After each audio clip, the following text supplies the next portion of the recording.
Seguramente varios de los que me escuchan en este momento han asistido en alguna oportunidad a algún tipo de conferencia o foro de su interés. Según la necesidad o el gusto, algunos habrán escuchado economistas, profesores, especialistas en cierto tema, motivadores, predicadores, etcétera, etcétera. Cada quien, cuando sale de estos lugares de conferencia o donde estuvo escuchando a alguien, ha guardado lo que le ha interesado realmente. Pero en cuanto a la palabra de Dios, cuando tú la escuchas, ¿cómo la recibes? ¿Cómo la guardas en tu corazón, en tu mente o en un cuaderno simplemente? En el devocional de hoy, el apóstol Pablo nos relata la hermosa y humilde manera de cómo debemos nosotros recibir la palabra del Señor. Soy el pastor William Zúñiga de la Iglesia Renaciendo en Cristo y quiero compartir contigo la reflexión que nos deja Pablo a través de esta porción en Primera de Tesalonicenses capítulo 2, versículo 13. Dice la Escritura: por esto, también nosotros, sin cesar, damos gracias a Dios de que cuando recibieron la palabra de Dios que oyeron de nosotros, la aceptaron no como la palabra de hombres, sino como lo que realmente es la palabra de Dios, la cual también hace su obra en ustedes los que creen. Los tesalonicenses anhelaban una palabra en la cual ellos pudieran creer. En su ciudad era muy común la palabrería, era abundante y barata. La retórica vacía de los líderes, de las sectas y de los falsos maestros era impotente para transformar sus corazones. Pero cuando ellos escucharon el mensaje de Pablo, se sintieron atraídos por él. Lo escucharon, lo entendieron y entonces recibieron con gusto la palabra en sus vidas. Pero veamos dos maneras de cómo nosotros podemos y debemos de recibir la palabra. En primer lugar, recibimos la palabra intelectualmente. Observemos que los tesalonicenses recibieron la palabra no como un mensaje humano más. La palabra recibida conlleva la idea de una aceptación objetiva.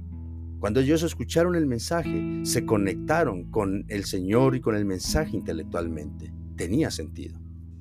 Pablo nunca alteró su mensaje, pero sí varió su enfoque al predicarlo para ser más aplicable y entendible. Por ejemplo, cuando estaba en la sinagoga de Antioquía, apelaba a los judíos intelectuales hablando de historia. Cuando estuvo en el mercado de Atenas, citaba a poetas conocidos hablando de filosofía. Cuando estuvo en el bosque de Listra, señaló el mundo y habló de la naturaleza. Independientemente del lugar donde él predicara, su objetivo era derribar cualquier barrera que impidiera escuchar honestamente el Evangelio. Pablo se esforzaba por involucrar a la gente con el mensaje. Pero también recibimos la palabra, o debemos de recibirla internamente. La mayoría de nosotros sabemos que hay una gran diferencia entre oír y prestar atención. Podemos saber intelectualmente lo que debemos hacer, pero ese conocimiento nunca se traduce en acción. Conocer lo que se debe de hacer y no hacerlo puede ser incluso muy peligroso. Santiago llega a decir que comete pecado todo el que sabe hacer el bien y no lo hace. A pesar de conocer los peligros de no hacer lo correcto, es posible que nos encontremos haciendo repetidamente lo incorrecto. Por ejemplo, muchas personas sabemos que conducir y manipular el celular es extremadamente peligroso. Sin embargo, muchos lo hacen. O tenemos una aventura extramatrimonial sabiendo de antemano que la inmoralidad sexual destruye matrimonios y arruina vidas. Sin embargo, hay alguien que lo hace todavía. Como lo podemos ver, sabemos por experiencia personal que recibir el mensaje correcto es solo la primera parte de la ecuación. Hacer algo al respecto es lo más importante. Los tesalonicenses recibieron el mensaje, pero el mensaje también lo recibió a ellos. No solo recibieron la palabra, sino que también la acogieron. El mensaje objetivo que desafió su pensamiento también cambió sus corazones y transformó su vida. Cuando usted pasa de una comprensión intelectual de la verdad a una recepción interna de la misma, su vida cambiará radicalmente. El Evangelio, escuchado, amado, atesorado y creído, puede transformar una vida, un pueblo e influir en una sociedad, como sucedió en Tesalónica.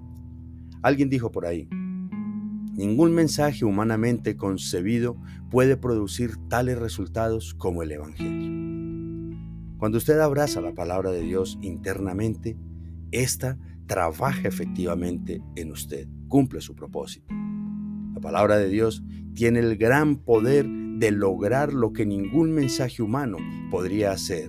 Puede renovar nuestra vida. De hecho, lo mejor que puede hacer cualquier sistema creado por el hombre es proporcionar promesas vacías.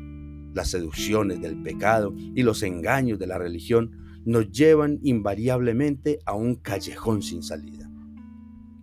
Hace un tiempo, escuché la historia de un predicador que pregonaba el evangelio con temor y temblor. En alguna ocasión, un joven le habló de manera hostil al predicador, diciéndole que no creía nada de lo que predicaba ni estaba de acuerdo con el evangelio. Pasó un tiempo y cierto día el predicador recibió una llamada de un hospital. Le pidieron que alguien lo estaba solicitando urgente. El predicador fue al hospital y era aquel joven quien por un accidente estaba moribundo en ese instante. El siervo de Dios le preguntó por qué lo había mandado a llamar a él, después de haberlo insultado y maltratado por predicar el evangelio. El joven respondió: sé que usted habla con muchos jóvenes. Le pido por favor que les diga cada vez que pueda que el diablo solo paga con dinero falso. Lo único verdadero es el evangelio. Cierro la cita. Esta historia ilustra perfectamente la bancarrota del sistema de este mundo, incluyendo sus filosofías y prácticas religiosas. Por eso el evangelio es tan contracultural. Expone la hipocresía y la vacuidad de todo intento hecho por el hombre de encontrar la plenitud, el significado y el propósito aparte de Dios. Ahora podemos ver por qué los tesalonicenses se sintieron atraídos por el evangelio. Era tan drásticamente diferente de cualquier otro mensaje que ellos habían escuchado. Así que, apreciado oyente, cuando escuches el evangelio, recíbelo como lo que es realmente, como lo recibieron los tesalonicenses, como la voz y la autoridad de Dios. Toma la palabra como tal, sin refutarla de ninguna manera al Señor. Seguramente has escuchado muchos discursos, muchos religiosos de diferentes creencias. Has escuchado místicos, astrólogos, en fin, todo tipo de palabrería. Pero escuchar la voz verdadera de Dios, sus preceptos, sus mandatos, sus promesas, su autoridad, su poder y su gracia es totalmente diferente. Porque la palabra de Dios obra realmente en la vida de los que la creen. Es la palabra inspirada por el Espíritu, inspirada por el Dios Todopoderoso y Creador invisible. Así es que escúchala y atesórala. Vamos a darle gracias al Señor. Amantísimo Padre que estás en la gloria, que bendices nuestro descansar y nuestro laborar, que nos acompañas en la casa y fuera de ella. En el nombre de Jesús, te damos infinitas gracias por tu bondad y tu gracia abundante. Señor, hoy te queremos rogar que nos ayudes a valorar y atesorar cada vez más tu bendita y poderosa palabra, con la cual creaste el universo y nos das vida y alimento a tus hijos. Que no tomemos tu palabra como un discurso más o como simples historias y relatos escritos en un papel. Te rogamos, Padre, que hagas tu obra en nuestras vidas como lo hiciste en la vida de los tesalonicenses, que la creyeron y fueron transformados y santificados por ella.